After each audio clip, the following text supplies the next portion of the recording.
Hello everyone and welcome to another zoology session. Okay, तो आज हम कौन सा चैप्टर लेने वाले हैं? आज हम चैप्टर लेने वाले हैं एवोल्यूशन। ओके, एवोल्यूशन आपको पता है it's very important from part of zoology and also from the part of NEET. Okay, तो आज हम एवोल्यूशन लेने वाले हैं। हम एवोल्यूशन के कुछ क्वेश्चंस डिस्कस करने वाले हैं और इन क्वेश्चंस के थ्रू वी विल ट्राई कि हम नीट में अच्छा स्कोर करें। ओके, चलिए let us take up the question. Welcome to another Re-NEET Masterclass Biology, and let us look at our first question. Okay, so our first question is, which of the following is not an example of a homologous organ? आपको पता है जो NEET होता है, NEET में one of the like really sought after topics for question formation is this homologous and analogous organ example, है ना? जो homologous organ और analogous organ के examples होते हैं उन पे अक्सर questions आते हैं नीट में। अब होमोलोगस ऑर्गन क्या होते हैं? तो हमें पता है कि होमोलोगस ऑर्गन के लिए हम कहते हैं कि इनका ओरिजिन जो है वो सेम होगा। They are going to have same origin but their functions, okay, their functions are going to be different. तो होमोलोगस ऑर्गन के लिए हम कहते हैं कि जिनका सेम ओरिजिन होता है बट डिफरेंट फंक्शंस होते हैं वो होमोलोगस ऑर्गन होते हैं। और इसका एग्जैक्टली अपोजिट हम एनालॉगस ऑर्गन के लिए कहते हैं। जब हम एनालॉगस ऑर्गन की बात करते हैं तो एनालॉगस ऑर्गन के लिए हम कहते हैं कि जिनकी ओरिजिन डिफरेंट हो, है ना? एनालॉगस ऑर्गन के लिए हम कहेंगे जिनकी ओरिजिन डिफरेंट हो लेकिन जिनके फंक्शंस क्या हो, जिनके फंक्शंस सेम हो, उनको हम कहते हैं एनालॉगस ऑर्गन। ओके, तो यहाँ पर बच्चों हमारे सामने चार ऑप्शंस दिए गए हैं और हमें पता लगाना है कि कौन सा जो ऑप्शन है वो होमोलोगस ऑर्गन का एग्जाम्पल नहीं है। Option A, flippers of whales and wings of bats, ये जो दोनों होते हैं ये दोनों ही फोर लिम्ब जो होता है उसके मॉडिफिकेशन होते हैं। फ्लिपर्स जो होती हैं स्विमिंग में हेल्प करती हैं, विंग्स जो होते हैं वो फ्लाइट में हेल्प करते हैं। So they have the same origin but different function, so they are going to be homologous organ. Fore limbs of humans and wings of bird, again fore limbs of human and wings of bird की अगर आप बात करोगे तो ये भी homologous organ है। इनका भी जो ओरिजिन है वो सेम है लेकिन फंक्शन जो है वो डिफरेंट है। Thorn of bougainvillea and tendril of cucurbita, इनका भी जो होता है there are modification of axillary bird, stem का मॉडिफिकेशन होते हैं ये। और इनका फंक्शन भी क्या होता है, डिफरेंट होता है। थॉर्न जो होगा, thorn will actually help you with protection and tendril will help you with climbing. Okay, I of octopus and I of mammals में अगर आप यहाँ पे देखोगे तो फंक्शन सेम है लेकिन ओरिजिन डिफरेंट है। ओके, सो आपका जो ऑप्शन सी है, option C is not an example of a homologous organ, it is rather an example of a analogous organ. Okay, चलिए नेक्स्ट क्वेश्चन की तरफ जाते हैं। Next question is, which of the following is not a principle of Lamarck's theory? ठीक है, Lamarck आपको पता है कि जो लमार्क थे उन्होंने थ्योरी दी थी, theory of inheritance of acquired characters. Okay, theory of inheritance and acquired characters के कुछ पोस्टुलेट्स थे। इनमें तीन पोस्टुलेट जो है वो इस थ्योरी को जस्टिफाई करते हैं and one is not justifying it. So let us look at our options. Internal vital force, absolutely correct. Use and disuse of organ, one of the very key principle of the inheritance of acquired character, inheritance of acquired characters theory में ही आता है, this is like the basic theory. Natural selection, natural selection was not a part of Lamarck's theory, natural selection was a part of Darwin's theory. Okay, तो यहाँ पे आपका correct answer क्या जाएगा? यहाँ पे आपका करेक्ट आंसर जाएगा option B, natural selection. Now let us look at our next question. Which of the following factors does not affect Hardy-Weinberg equilibrium? ठीक है बच्चों, अगर यहाँ पे Hardy-Weinberg equilibrium की मैं आपसे बात करूँ तो there are 5 factors that you actually study जो आपके Hardy-Weinberg equilibrium को क्या करते हैं, अफेक्ट करते हैं, जिसमें जीन माइग्रेशन होता है, जीन फ्लो होता है, जेनेटिक रिकॉम्बिनेशन होता है, म्यूटेशन होता है और नेचुरल सिलेक्शन होता है। ओके, उसके अलावा हार्डी वीनबर्ग इक्विलिब्रियम अगर आप कहीं पे भी अप्लाई कर रहे हो, if you're applying Hardy Weinberg equilibrium, then Hardy Weinberg equilibrium actually comes with two conditions. Number one condition is that the population size should be large. Okay, तो Hardy Weinberg equilibrium आप जब भी apply करते हो आप large population size की बात करते हो। दूसरा जो होता है वो होता है आपका random mating. Okay, random mating आप क्यों प्रेफर करते हो हार्डी वीनबर्ग इक्विलिब्रियम में? बिकॉज अगर रैंडम मेटिंग हो रही है then all the genes and their alleles will get an equal chance of getting expressed. Okay, लेकिन अगर आप सेलेक्टिव मेटिंग करते हो, रैंडम मेटिंग की जगह अगर आप सेलेक्टिव मेटिंग कर रहे हो, then you will have preference for certain alleles. Okay, आप उन्हीं अलील्स को कैरी फॉरवर्ड करोगे जिसकी वजह से हर जीन को या हर अलील को इक्वल चांस नहीं मिलेगा एक्सप्रेस होने का। ओके, चलिए let us look at our option. Genetic drift it does affect Hardy Weinberg equilibrium, mutation भी अफेक्ट करता है, large population size will not affect, है ना, लार्ज पॉपुलेशन साइज होगा तो Hardy Weinberg equilibrium will get followed. Non random meeting, okay, non random meeting है जो, non random meeting is going to affect your non-random meeting will affect your Hardy-Weinberg equilibrium. Okay, तो अगर आप इस question में देखोगे which of the following factor does not affect Hardy-Weinberg equilibrium, तो genetic drift affect कर रहा है, म्यूटेशन अफेक्ट कर रहा है, नॉन रैंडम मीटिंग अफेक्ट कर रहा है, क्योंकि अभी हमने थोड़ी देर पहले ही डिस्कस किया रैंडम मीटिंग होनी चाहिए। लार्ज पॉपुलेशन साइज जो है it is actually required for your Hardy-Weinberg equilibrium. Okay, so your option C, large population size, is going to be correct because it does not affect Hardy-Weinberg equilibrium. Okay, it is actually required for Hardy-Weinberg equilibrium to be applied. Now let us look at next question. The bottleneck effect refers to, okay, अगर आप यहाँ पे बच्चों bottleneck effect की बात कर रहे हो तो कहीं ना कहीं ये bottleneck effect जो है this is a kind of genetic drift, है ना। जब आप genetic drift के बारे में पढ़ते हो तो genetic drift में आप दो चीजों के बारे में पढ़ते हो, एक होता है bottleneck effect और दूसरा होता है फाउंडर्स इफेक्ट। ओके, सो जेनेटिक ड्रिफ्ट में बेसिकली हम दो तरीके के इफेक्ट्स के बारे में पढ़ते हैं, bottleneck effect and founders effect. अब यहाँ पे अगर आप बॉटलनेक देखोगे तो इस इफेक्ट का नाम ही क्यों बॉटलनेक किया गया है।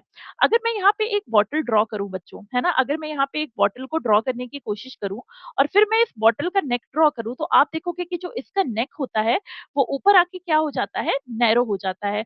तो बॉटल नेक इफेक्ट बेसिकली होता क्या है, बॉटल नेक इफेक्ट एक ऐसा फेनोमेनन होता है जहाँ पे एक बहुत ही ज्यादा ज्यादा लार्ज पॉपुलेशन होती है और वो लार्ज पॉपुलेशन सडनली क्या होती है, due to any natural calamity और एनी अदर रीजन वो पॉपुलेशन डिक्रीज हो जाती है साइज में। Okay, and then that is referred to as bottleneck effect. चलिए आपके ऑप्शंस देखते हैं, rapid increase, increase, no, option B sudden reduction in population size. Okay, तो जो आपका ऑप्शन बी है sudden reduction in population size, that actually justifies your bottleneck effect. Now let us look at next question. Okay, so Alfred Wallace is best known for, okay, Alfred Wallace की अगर मैं बात करूं तो Alfred Wallace भी जो थे वो एक नेचुरलिस्ट थे। ओके, और वो भी he came to the similar conclusions as that of Darwin. उन्होंने अपनी जो फाइंडिंग्स थी वो डार्विन के साथ शेयर भी की थी। Okay, so Alfred Wallace is best known for independently arriving at conclusions similar to Darwin. Okay, so this is what Wallace is known for. Now let us look at next question. The study of fossils is called, okay, paleontology. ठीक है, the study of fossil जो होती है ये memory based question है, आपको पता होना चाहिए। The study of fossil is called as palaeontology. Now, let us look at next question. Which of the following is not considered a connecting link? Connecting link आपको पता है एक ऐसा ऑर्गेनिज्म होता है जिसमें दो डिफरेंट फाइलम या दो डिफरेंट क्लासेस के क्या होते हैं, कैरेक्टरिस्टिक होते हैं, इसीलिए उसे कहा जाता है you know it is showing कि जो आपके एंसेस्टर थे और जो उनसे बनने वाली अभी करंट पॉपुलेशन है या करंट क्लास है उसके बीच में क्या है, एक कनेक्शन है। जैसे नियोपिलीना की अगर हम बात करें तो neopilina is a connecting link between annelida and mollusca. ठीक है, तो Neopilina is a connecting link between Annelida and Mollusca. Peripatus की बात करें तो it is a connecting link between Annelida and Arthropoda. Okay, it is a connecting link between Annelida and Arthropoda. Archaeopteryx की अगर हम बात करें तो it is a connecting link between reptiles and birds. Okay, तो ये तीनों आपके कनेक्टिंग लिंक होते हैं, लेकिन यहाँ पे कौन सा ऐसा ऑप्शन है जो कनेक्टिंग लिंक नहीं है, then it is C, Homo habilis. Homo habilis is not a connecting link. Next question, Darwin finches are an example of, okay, Darwin finches की जब हम बात करते हैं तो Darwin finches are a classical example of adaptive radiation. ठीक है, Darwin की जो फिंचेस थी जो गैलापागोस आइलैंड में उन्होंने ऑब्जर्व की थी, they are a classical example of adaptive radiation. Let us look at next question. Which of the following scientists refuted Lamarck's theory of inheritance of acquired character? Okay, तो Lamarck ने theory दी थी inheritance of acquired character, जिसके ऊपर अभी हम पिछला एक question कर चुके हैं। अब इस थ्योरी को डिस्प्रूव किसने किया था, तो इस थ्योरी को डिस्प्रूव किया था ऑगस्ट वाइसमैन ने, ओके, ऑगस्ट वाइसमैन ने एक एक्सपेरिमेंट किया था जिसमें उन्होंने रैट की टेल को कट किया था फॉर 22 जनरेशन, और उन्होंने देखा था कि 23rd जनरेशन में भी जो आपका माइस था या रैट था, it was born with tail, okay. तो इसकी वजह से क्या हुआ था, इसकी वजह से जो लमार्क की theory of inheritance of acquired character थी, इट वाज डिस्प्रूव्ड। तो यहाँ पे आपका आंसर क्या जाएगा, यहाँ पे आपका आंसर जाएगा option D, August Weissman. Now let us look at next question. The concept that evolution is a stochastic process suggests that evolution is, okay, ये जो लाइन है stochastic process, stochastic process का मतलब क्या है यहाँ पे, evolution आपका stochastic process होता है, why, because evolution is always based on chance events, okay। Evolution क्या होता है, एवोल्यूशन चांस इवेंट्स और नेचुरल सिलेक्शन पे बेस्ड होता है, और ऐसा कोई भी प्रोसेस जो चांस इवेंट पे बेस्ड है उसको हम क्या कहते हैं, उसको हम स्टोकेस्टिक प्रोसेस कहते हैं।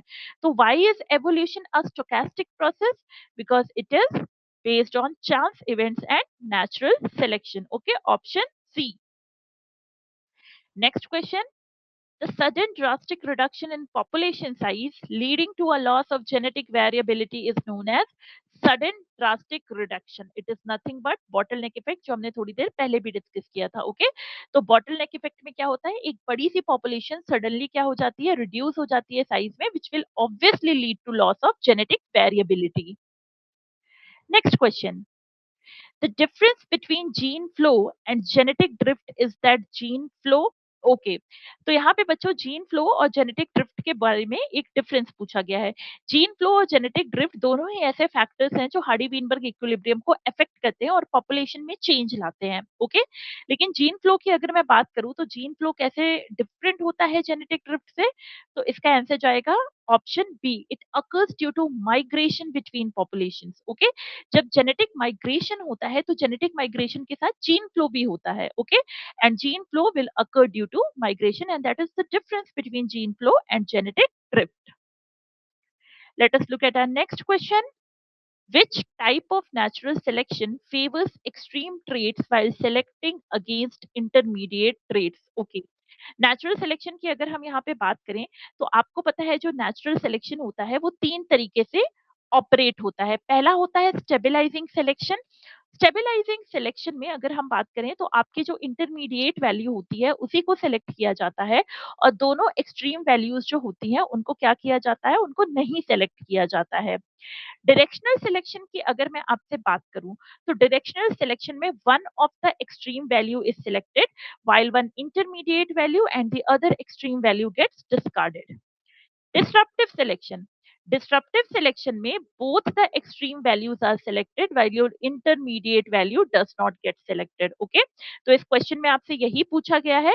इस क्वेश्चन में आपसे पूछा गया है कि which type of natural selection will favor extreme traits and intermediate traits को वो select नहीं करेगा। So the answer is going to be C, disruptive selection. Let us look at next question. Which of the following factors is most likely to introduce new genetic variation in a population? Okay, यहाँ पर देखो, आप अगर ये सारे options देखोगे तो आपको लगेगा सबके सब जेनेटिक वेरिएशन तो क्रिएट करते हैं, okay, which is correct. But यहाँ पे एक कीवर्ड आप देखो, यहाँ पे न्यू जेनेटिक वेरिएशन लिखा गया है, ओके। और न्यू जेनेटिक वेरिएशन कब आता है, जब जेनेटिक लेवल पे चेंजेस होते हैं, और जेनेटिक लेवल पे जो चेंजेस होते हैं वो मोस्टली सबसे ज्यादा कौन करता है, mutation, okay. So the answer to this question is going to be mutation. Let us look at next question. Which early human ancestor is called the handyman or first tool maker? Okay. अगर यहाँ पे आपसे पूछा जाए कि handyman या first tool maker कौन था, तो this was Homo habilis. Okay, जो आपके Homo habilis थे, they were your first tool maker. Let us look at next question. Which hominid species had the largest cranial capacity? Okay. देखो यहाँ पे Neanderthal man, Australopithecus, होमो erectus, Cro-Magnon man, इन सब की बात की गई है।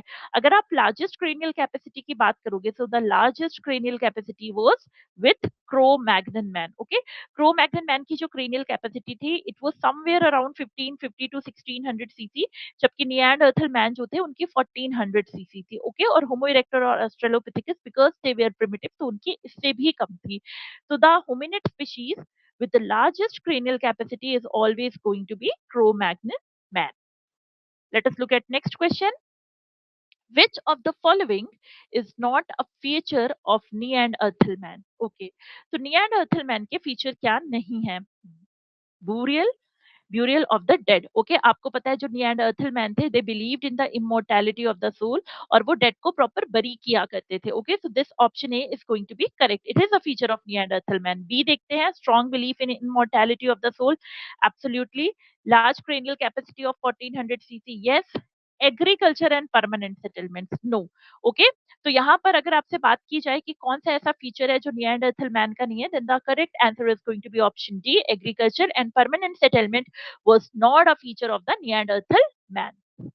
Let us look at our next question. Agriculture and permanent human settlements first appeared around. Okay, so agriculture, आपको पता है जो humans थे, they actually used to be nomads, है ना?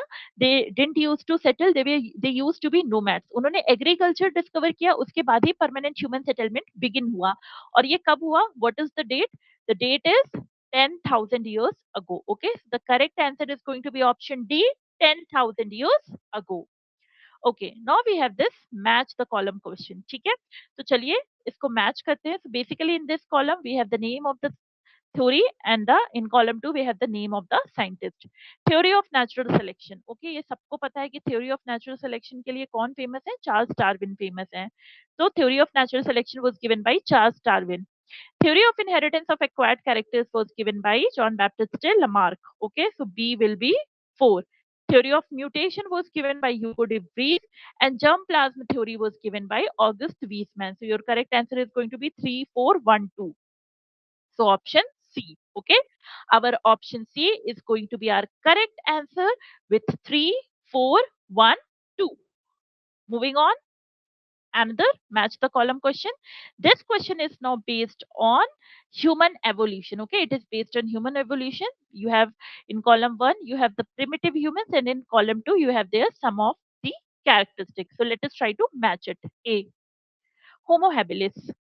होमो हैबिलिस के बारे में अभी हमने पिछले क्वेश्चन में ही डिस्कस किया है. They are called as handyman और the first tool maker. Okay, so A is going to be 2. Homo erectus. Homo erectus के बारे में अगर बात की जाए तो homo erectus they are actually the first human species to use fire. So B is going to be 1. C, Neanderthal man believed in burial and afterlife. Yes, and Cro-Magnon man were the first to create cave paintings. So 2, 1, 3, 4. Option B. Okay. So in this question, your correct option is going to be option B. Now let us move forward with our next question. The primitive atmosphere of Earth had which of the following characteristic? Okay.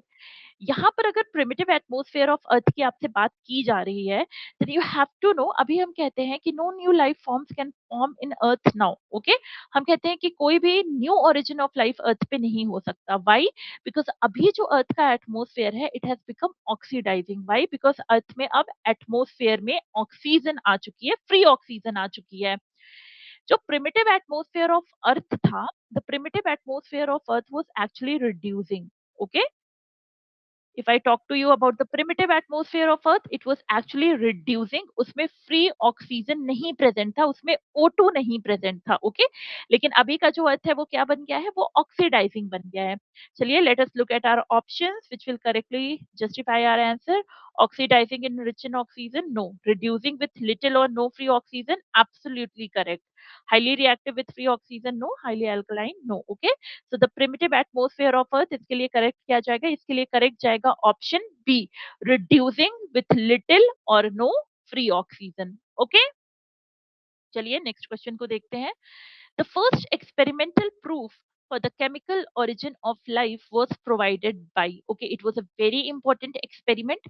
जो किसने किया था आपका? जो आपका किया था Stanley Miller and Harold यूरे ने. ओके, उन्होंने ये जो एक्सपेरिमेंट किया था, अपने एक्सपेरिमेंट में उन्होंने कंडीशंस क्रिएट की थी which would actually resemble the conditions of your primitive earth. Okay, तो मिलर एंड यूरे का एक्सपेरिमेंट आपको पता है, उन्होंने अपने एक्सपेरिमेंट में एक्सपेरिमेंटल सेटअप के थ्रू ऐसी कंडीशंस क्रिएट की थी जो मिमिक करती थी प्रिमिटिव अर्थ के कंडीशन को. और उन्होंने देखा था कि उनको अपने एक्सपेरिमेंट में अमीनो एसिड्स का फॉर्मेशन दिखा था. ओके, जो कि केमिकल ओरिजिन ऑफ लाइफ क्या कहती है कि जो आपके नॉन लिविंग मॉलिक्यूल्स हैं उन्हीं से आपकी लाइफ फॉर्म हुई है. ओके, उस हाइपोथेसिस को इस एक्सपेरिमेंट ने सपोर्ट किया था. So the first experimental proof for the chemical origin of life was actually provided by Miller and Urey, a very significant experiment. Let us look at our next question. According to Oparin and Haldane's theory, the first life forms were. Okay. Oparin and Haldane कौन थे? Oparin and Haldane were scientists who actually gave you the theory of chemical origin of life. Okay. Chemical evolution of life का या chemical origin of life का basis जो है वो आपको Oparin and Haldane ने बताया था. अब थ्योरी ऑफ केमिकल एवोल्यूशन क्या कहता है? थ्योरी ऑफ केमिकल एवोल्यूशन यही कहता है कि पहले आपके एलिमेंट्स बने, एलिमेंट से आपके मॉलिक्यूल्स बने, मॉलिक्यूल से आपकी बायो माइक्रो मॉलिक्यूल्स बने, माइक्रो मॉलिक्यूल से मैक्रो मॉलिक्यूल बने, मैक्रो मॉलिक्यूल से सेल्स बने, सेल्स में स्पेशलाइजेशन होता गया, and that is how life evolve. Okay. The first life forms were. अगर आप फर्स्ट लाइफ फॉर्म की बात करोगे तो जैसे अभी हमने अपने प्रीवियस क्वेश्चन में भी डिस्कस किया था, जो अर्थ का इनिशियल एटमॉस्फेयर था वो कैसा था? रिड्यूसिंग था. ओके. अगर अर्थ का प्रिमिटिव एटमॉस्फेयर रिड्यूसिंग था तो इट इज ऑब्वियस कि the first life forms are going to be anaerobic. Okay. They are going to be anaerobic. Okay. और अगर रिड्यूसिंग एटमॉस्फेयर है तो अभी तक फोटोसिंथेसिस डेवलप नहीं हुआ है. इसका मतलब कि ऑर्गेनिजम्स कैसे होंगे? They will be heterotrophic because they will be feeding on other non-living materials. Okay. So according to Oparin and Haldane's theory, the first life forms were they were anaerobic and they were also heterotrophic. Why? Because जो primitive earth था उसके atmosphere में oxygen present नहीं था. Okay. Which of the following was absent in the early earth atmosphere? O2. Okay, we have been discussing it from the past previous two questions. The आपका early atmosphere था, earth का early atmosphere था, उसमें O2 present नहीं था. Okay. Next question. Panspermia hypothesis suggests that. Okay. Panspermia hypothesis is one of the another hypothesis जो आपने कब दिया था? आपने तब दिया था when you actually wanted to explain the origin of life on earth. तो origin of life on earth को explain करने के लिए आज जो most widely accepted theory है that is the theory of chemical origin. Okay. जो कि अभी ओपरिन एंड हेल्डेन ने दी थी जिसके बारे में हम डिस्कस कर रहे थे. लेकिन theory of chemical origin of life से भी पहले बहुत सारी थ्योरीज दी गई थी जिसमें एक थ्योरी थी panspermia. Okay. Panspermia. Panspermia theory क्या कहती थी आपकी? पैंसपर्मिया थ्योरी आपकी बेसिकली यही कहती थी कि जो लाइफ है उसका एक्स्ट्रा टेरेस्ट्रियल ओरिजिन है. इसका मतलब ये है कि जो लाइफ है आपकी वो आउटर स्पेस में बनी है और वो अर्थ में ट्रांसफर की गई है via spores. Okay. So panspermia theory का कहना था कि लाइफ हैड एन आउटर और extraterrestrial origin and it was transferred to earth via spores. Okay. So option B, life originated in outer space and reached Earth via meteorites. Okay, or spores is absolutely correct. This is what your panspermia hypothesis actually suggested. Let us look at next question. Which of the following is an example of the founder effect? Okay. Founder effect की अगर हम बात करें तो हमने थोड़ी देर पहले कहा था कि जो फाउंडर इफेक्ट है it is a type of genetic drift. है ना? हमने कहा था कि जो जेनेटिक ड्रिफ्ट होता है, जेनेटिक ड्रिफ्ट में दो तरीके की चीजें होती है. एक तो होता है बॉटल नेक इफेक्ट जिसके बारे में हमने डिस्कस किया, और दूसरा होता है फाउंडर्स इफेक्ट. ओके. तो चलो let us discuss something about this founders effect. अगर यहाँ पे आपसे फाउंडर्स इफेक्ट की बात की जाए तो फाउंडर्स इफेक्ट होता क्या है? तो founder's effect is basically a phenomenon जहां पे क्या होता है, जहां पे you will have a very large population. ठीक है. You will have a large population and you will have the members of some members of large population. Okay. अब यहाँ पे होता क्या है कि a small section of population from this large population is going to migrate to a new habitat. Okay. It is going to migrate to a new habitat and ये इस migrate में जब ये इस लोकेशन पे माइग्रेट करके जाएगी तो यहाँ पर माइग्रेट करने के बाद ये क्या करेगी? It will actually form a new population. The original drifted population will become founders and hence it is called as founders effect. Okay. So let us look at option volcanic eruption. No, this is bottleneck, mutation, predator. Option B, a small group of bird migrates to an isolated island and establishes a new population. है ना? यहाँ पर जैसे कि आप इस example में देख सकते हो, a small section of population migrated to a new area and there they developed into a completely different population and hence it will be founders effect. Next question. What is the primary driving force behind natural selection? Okay. तो देखो, जब Darwin ने natural selection की बात की थी, तो Darwin ने नेचुरल सिलेक्शन की बात करते हुए एक चीज बोली थी। ओके, डार्विन ने नेचुरल सिलेक्शन को actually he associated natural selection with reproductive fitness. Okay, Darwin के लिए natural selection was actually reproductive fitness. Why? Because उन्होंने कहा था कि जो भी ऑर्गेनिज्म फिट होगा, ओके, जो भी ऑर्गेनिज्म फिट होगा वो रिप्रोड्यूस करेगा, और रिप्रोड्यूस करके वो क्या करेगा, ज्यादा प्रोजेनी लीव करेगा। तो जो रिप्रोडक्टिव सक्सेस है वो यही बता रही है कि that organism has actually been selected by nature. Okay, तो primary force driving, the driving force behind natural selection is going to be your differential reproductive success. Okay, because when Darwin was talking about fitness of an individual, he was actually talking about reproductive fitness. He said the organism or the individual who is selected by natural selection, it will reproduce and it will leave more progeny. Okay, so natural selection will lead to reproductive fitness. Let us look at our next question.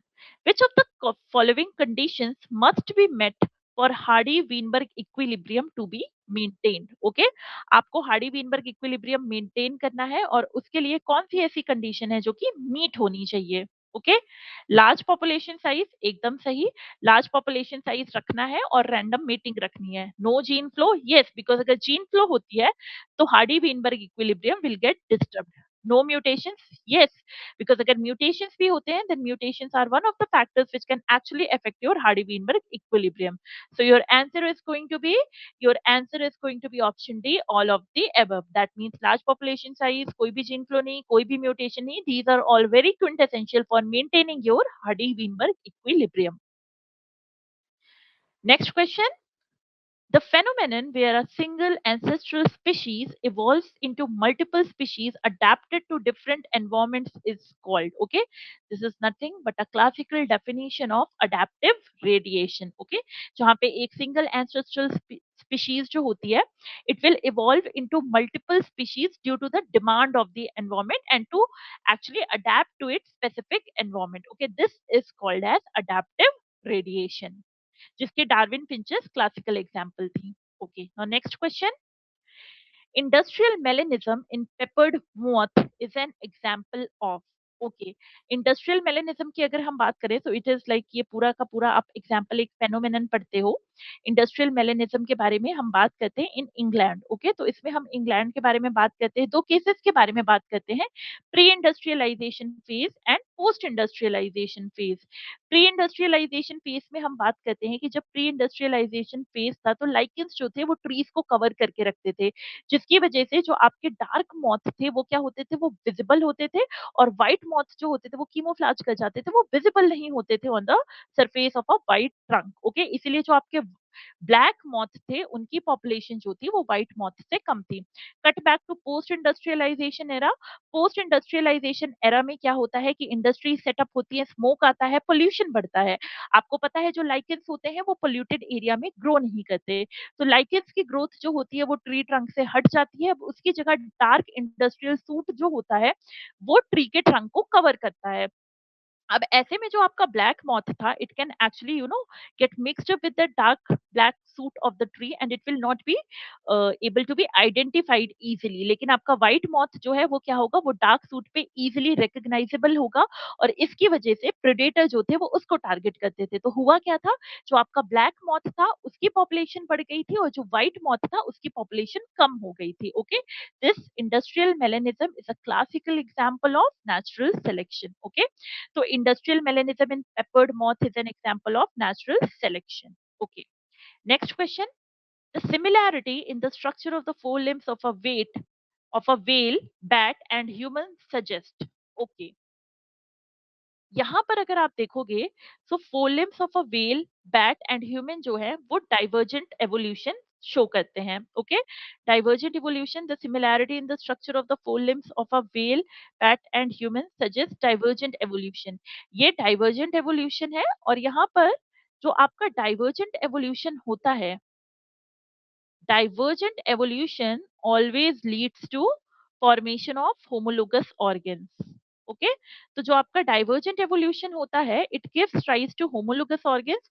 On the other hand, जो आपका convergent evolution होता है, convergent evolution convergent evolution gives rise to analogous organs. Okay तो अगर आपके analogous organs form हो रहे हैं तो analogous organs will be formed as a result of convergent evolution, और अगर आपके होमोलोगस ऑर्गन्स फॉर्म हो रहे हैं तो homologous organs will be formed as a result of divergent evolution. Okay अब यहाँ पर आप क्वेश्चन में देखोगे four limbs of whale, bat, human, these are homologous organs, लेकिन homologous organs and they will be formed from divergent evolution. Okay तो चलो अब आपके ऑप्शंस देखते हैं. A adaptive radiation, B homology, C convergent and D analogous. Okay तो जो आपका होमोलोगस ऑर्गन्स है, homologous organs formed from divergent evolution, hence your correct answer is going to be option B, homology. Let us look at next question. Which of the following provides biochemical evidence for evolution? ठीक है, there are a lot of evidences for evolution. Okay, हम बहुत सारे evidences पढ़ते हैं evolution के, जिसमें हम fossils के बारे में भी पढ़ते हैं, homologous and analogous organs के बारे में ही पढ़ते हैं. हम एक और चीज पढ़ते हैं, बायोकेमिकल एविडेंस. ओके जब हम बायोकेमिकल एविडेंस की बात करते हैं तो एक्चुअली हम मॉलिक्यूलर लेवल पे बात करते हैं, जेनेटिक लेवल पे बात करते हैं, डीएनए के लेवल पे बात करते हैं. आप सबको पता है कि जो जेनेटिक कोड होता है वो यूनिवर्सल होता है, सजेस्टिंग कि all of us have a common origin और अ सिमिलर ओरिजिन. तो बायोकेमिकल एविडेंस में बेसिकली हम कहाँ पे बात करेंगे, हम जेनेटिक और डीएनए लेवल पे बात करेंगे. तो इसका आंसर क्या जाएगा, option A, similarities in DNA and protein sequences. Let us look at next question. The wings of insects and birds are an example of. Okay देखो birds जो है, birds में जो wings होते हैं they are a modification of four limb, और अगर हम insect की बात करें तो ये non chordates होते हैं, phylum Arthropoda को belong करते हैं. अब आप wings of insect और wing of bird को देखोगे तो इनका function एकदम सेम है. ओके इनका function एकदम सेम है, that is they help in flight. लेकिन अगर आप इनका internal structure देखोगे तो internal structure is very different. Why? Because they have a very different origin. Okay तो डिफरेंट ओरिजिन लेकिन same function. This is going to be your analogous organ. Okay they are an example of analogous organ. अब आप यहाँ पे देखो, आपको option में analogous organ नहीं दिया गया है, लेकिन अभी जैसे हमने प्रीवियस क्वेश्चन में डिस्कस किया था, analogous organ are formed as a result of convergent evolution. Okay divergent evolution will give rise to homologous organ and convergent evolution will give rise to analogous organ. So wings of insect and birds are an example of analogous organ, but अगर analogous organ option में नहीं है, then option A, convergent evolution is going to be correct, because it is convergent evolution which gives rise to analogous organs. Let us look at next question. Which of the following is not a human ancestor? Okay, Homo habilis, yes. Australopithecus, yes. Neanderthal man, yes. Pterodactyl, no. Okay, तो यहाँ पर जो आपका, it's a fairly easy question. यहाँ पे जो आपका option D है, pterodactyl, it is not an ancestor of humans. Okay, now this one is an assertion reason question. So assertion is genetic drift has a greater impact in smaller populations. This is true. Okay, अगर आप genetic drift की बात करोगे तो genetic drift के लिए हम दो कंडीशन रखते हैं. पहली कंडीशन ये होती है कि हम कहते हैं जो genetic drift होता है वो small population में ऑपरेट करता है, चांस इवेंट्स होते हैं. ओके genetic drift में चांस इवेंट्स होते हैं, तो genetic drift operates on a small population and it is based on chance events. Reason देखिए, random changes in allele frequencies can lead to the loss of genetic diversity. This is absolutely correct है ना, और ये genetic drift में होता भी है कि जब आप फाउंडर्स इफेक्ट देखोगे, जहाँ पे क्या होता है कि a section of population migrates to a new area, जिसकी वजह से क्या होता है, ओरिजिनल पॉपुलेशन में लॉस ऑफ जेनेटिक डाइवर्सिटी हो जाती है. या आप बॉटल नेक इफेक्ट देखोगे, जहाँ पे क्या होता है, जहाँ पे एक सडन नेचुरल कैलामिटी होती है, उसकी वजह से पॉपुलेशन का साइज रिड्यूस हो जाता है, और क्या होता है, आपका अलील की जो फ्रीक्वेंसीज होती हैं उनमें चेंज हो जाता है. देयर आर सर्टेन अलील जो कि क्या हो जाती हैं, लॉस्ट हो जाती हैं. Okay so both assertion and reason are correct, और ये random change in gene allele frequencies ही होते हैं जो आपका जेनेटिक ड्रिफ्ट कॉज करते हैं. Okay so the correct answer is going to be option A. Both A and R true and R correctly explains A. Next question. Variations caused by mutation as proposed by Hugo de Vries are. Okay. Hugo de Vries की जो theory थी, which was actually theory of mutation, उसके according उन्होंने कहा था कि mutation के through जो वेरिएशंस होते हैं वो कैसे होते हैं, they are random and directionless. Okay, उन्होंने कहा था कि म्यूटेशन के थ्रू जो चेंजेस आते हैं वो रैंडम एंड डायरेक्शनलेस होते हैं as opposed to the changes of Darwin, which were small and directional caused by natural selection. Okay, so variations caused by mutation, as proposed by Hugo de Vries, are they are random and directionless. Let us look at next question. The 1938 South Okay. The 1938 South African catch of a living coelacanth, a low-finned fish, indicated that these animals evolved into the first. Okay. This is just your direct NCERT line based question. Okay. coelacanth जो मिली थी आपको 1938 में, जिसको extinct माना जा रहा था, indicated that these animals evolved into the first amphibians. Okay. They evolved into the first amphibians. So coelacanth actually indicated कि ये सब जो animals थे, they evolved into amphibians. So the correct answer is going to be option A, amphibians. Next question. Seaweeds and a few plants existed probably around. Okay, ये जो dates हैं ये आपको याद रखना होगा. अभी भी आप देखोगे इस साल का भी जो नीट का पेपर है 2026 का जो कैंसिल हुआ है, उसमें मैच द कॉलम में ये क्वेश्चंस आपसे पूछे गए थे. Okay, so seaweeds and a few plant existed probably around 320 million year ago. Okay, so the correct answer is going to be option B, 320 million year ago. Now, according to genetic equilibrium, which is your Hardy-Weinberg equilibrium, the frequency of heterozygotes in a population is represented by, okay, तो Hardy-Weinberg equilibrium में आपको पता है हम p square plus 2pq plus q square बोलते हैं. Okay, यहाँ पर जो आपका p square होता है, आपका p square होता है homozygous dominant. ओके, ये homozygous dominant होता है. क्यू स्क्वायर की अगर मैं आपसे बात करूं तो क्यू स्क्वायर आपका होमोजाइगस रिसेसिव होता है. It is your homozygous recessive. ये होमोजाइगस रिसेसिव की पॉपुलेशन को डिनोट करता है. और जो आपका 2pq होता है, ओके, द 2pq, ओके, जिसमें आपका एक डोमिनेंट एलील है, एक रिसेसिव एलील है, this actually represents the share of your heterozygotes. Okay, ये आपके हेटेरोजाइगोट्स का शेयर रिप्रेजेंट करता है. तो यहाँ पर करेक्ट आंसर क्या होगा? The frequency of heterozygotes in a population is represented by 2pq in your Hardy-Weinberg equilibrium. Okay. Moving on to the next question. Next question is, who demonstrated that life comes only from pre-existing life by careful experimentation? Okay. तो यहाँ पर एक theory दी गई थी. Okay, the theory of spontaneous generation और the theory of abiogenesis. तो एक थ्योरी दी गई थी, the theory of spontaneous generation और the theory of A biogenesis.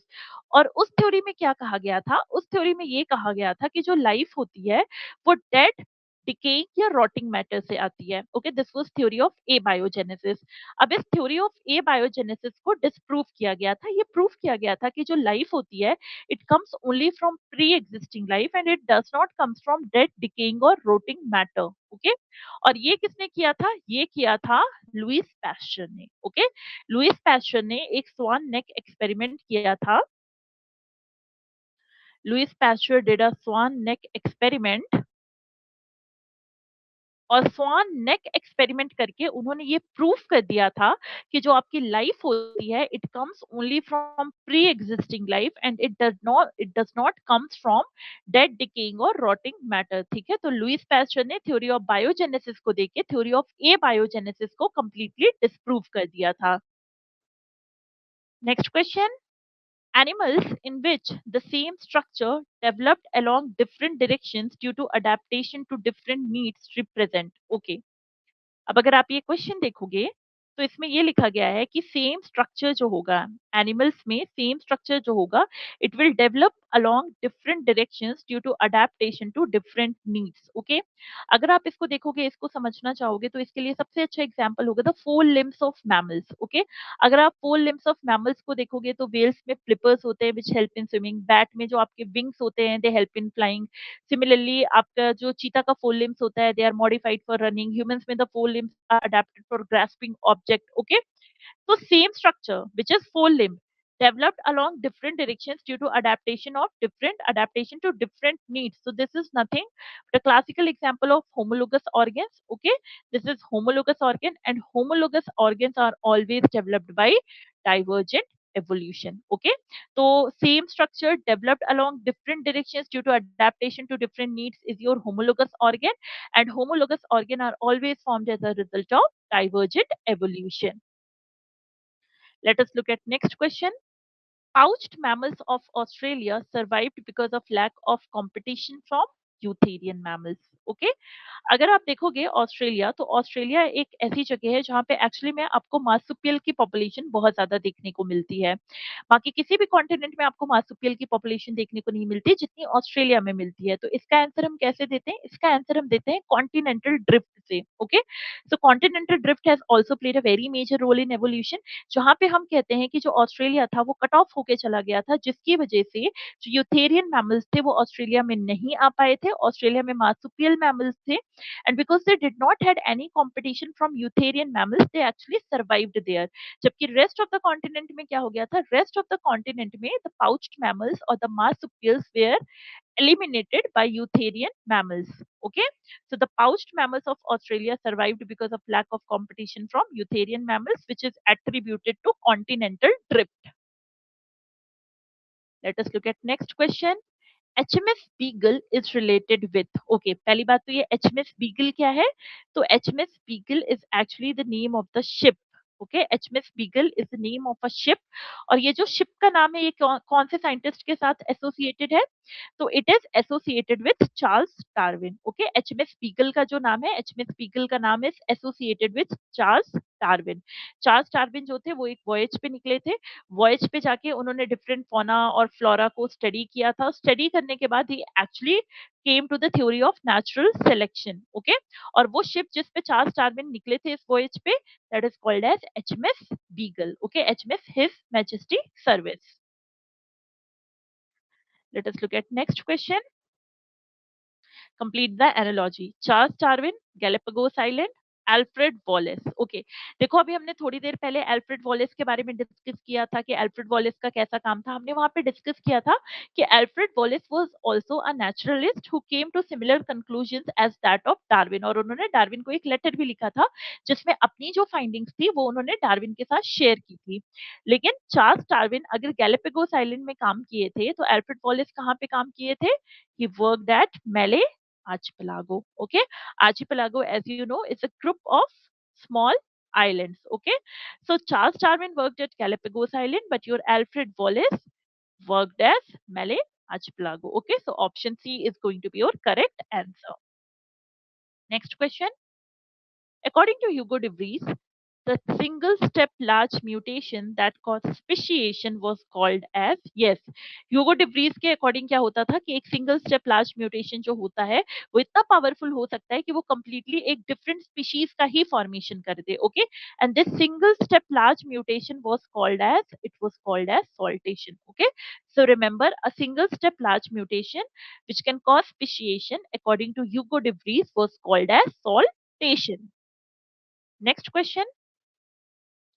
की concepts of Darwinism include. Okay, Darwin के अगर आप की कॉन्सेप्ट्स की बात करोगे बच्चों, तो डार्विन का अगर हम की कॉन्सेप्ट डिस्कस करते हैं तो यहाँ पर दो ही की कॉन्सेप्ट थे डार्विन के। One was natural selection, okay, the first and the foremost one of the key concept of Darwin, and the second was branching descent. Okay, branching descent. तो अगर कभी भी डार्विन के की थ्योरी या की कॉन्सेप्ट की बात की जाती है या one of the main postulates की बात की जाती है तो उसमें दो ही चीजों का नाम आता है, एक होता है नेचुरल सिलेक्शन और दूसरा होता है आपका branching descent. Okay, let us look at our option.